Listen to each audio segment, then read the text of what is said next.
السلام عليكم ورحمة الله وبركاته. وعليكم السلام ورحمة الله وبركاته. الحمد لله وحده والصلاة والسلام على من لا نبي بعده. أما بعد فأعوذ بالله من الشيطان الرجيم. بسم الله الرحمن الرحيم.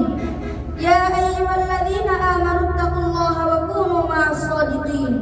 وقال النبي صلى الله عليه وسلم: عليكم بالصدق فإن الصدق يهدي إلى البر وإن البر يهدي إلى الجنة.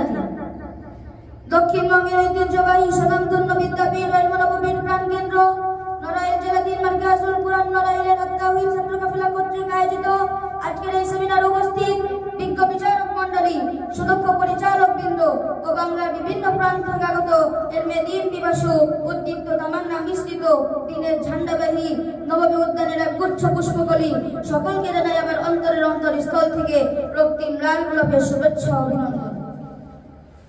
আজকের আমার বক্তৃতার বিষয় সত্যবাদিতার গুরুত্ব ও ফলাফল।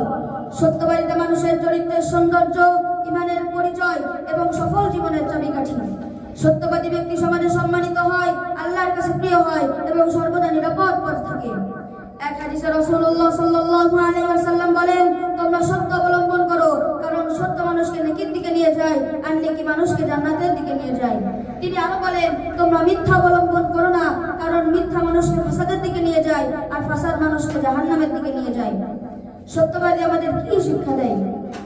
এক সাহাবী নবী করিম সাল্লাল্লাহু আলাইহি ওয়াসাল্লামের কাছে এসে বললেন, ইয়া রাসূলুল্লাহ, এমন কোন আমল বলুন যা আপনি ধরলে আমি সফল হব।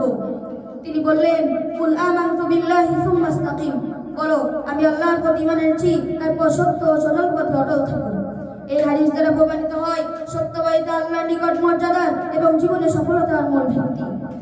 সত্যবাদিতার জন্য মানুষের মাঝে বিশ্বাসযোগ্যতা বৃদ্ধি পায়, থেকে বরকত হয়, দোয়া কবুলের সম্ভাবনা রয়েছে, মৃত্যুর সময় শান্তি আনে এবং আখিরাতে জান্নাতের সুসংবাদ প্রাপ্ত হবে।